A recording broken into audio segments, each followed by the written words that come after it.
Hi quad fans and mini racing fans. What you're looking at is the new Blade Vortex Pro 250, and obviously this is the Immersion Vortex 250.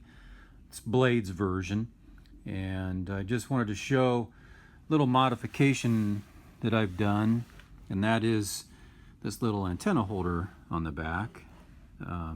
I've gone through a few design changes here, and I don't have the receiver wire antennas in there because I just took it off of the 3D printer. I need to make one more tiny little tweak to this, but you can see that I'll obviously run these little wires in through this side, so they'll be completely protected, and they'll come up through the black tubing here. This black tubing is actually way too long, as you can see. It won't need to be nearly as long as I've got it there. So that'll be nice because it'll be good and durable, and then the wires won't be just dangling around. I've been afraid that they might get chopped off by the propellers, and I didn't really want to tape them to the arms or anything like that. I guess I'm just a fan of kind of having a nice mount like this, and I did design this with the antennas on an angle so that when the machine is flying fast forward, as you can see, they're actually pretty darn vertical. So that's actually a good thing for maximum transmission distance, and they're split into a V pattern, which helps when you go into a tight banking turn, that you always have one antenna that is still very vertical. That is, if you're holding your radio in a vertical position, to keep your polarization, your transmission polarization, the same for the receiver.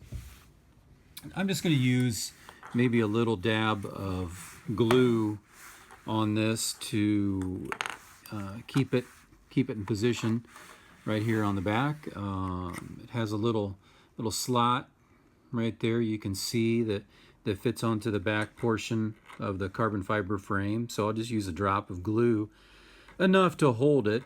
And then, of course, I've got large areas here. You can see where the wire will go through, and then it'll come up through these holes. And I could probably leave it at that. I could probably, have the antenna wires just come up through these holes, and that might be enough to keep them out of the way of the props. But I'll probably end up, like I said, going with these short plastic. These are actually antenna tubes as well, but they won't be that long. They'll probably be cut maybe right around there, or even less, to completely protect the antenna wires. And I may print this in a different color. I've got my first generations here are blue and green. Just depends on what I have in the 3D printer. I may change it out. I may try green.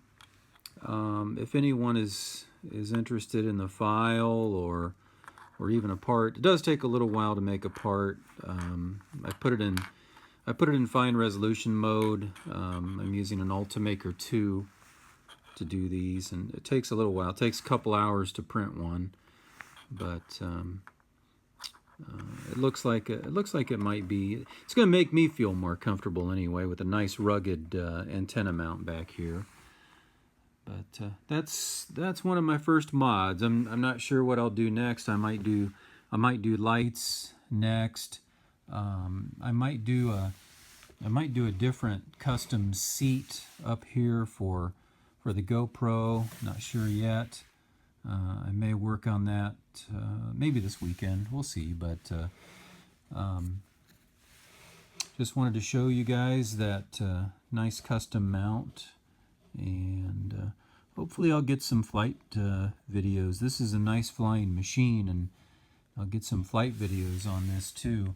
Seems like it's going to be, this may be a popular selling machine. It's kind of expensive, but it is almost ready to fly, including the receiver. So, you know, if they keep the quality up, this will be a pretty good seller. And so far, I'm pretty happy with it. It's been a nice machine. So, guys, good luck with your multi-rotors. Use common sense when you fly, guys. Come on, we want to protect all of our rights and make sure that you know, we're portrayed as you know, doing okay with this stuff. So, guys, hope you enjoyed the video, and we'll talk to you soon.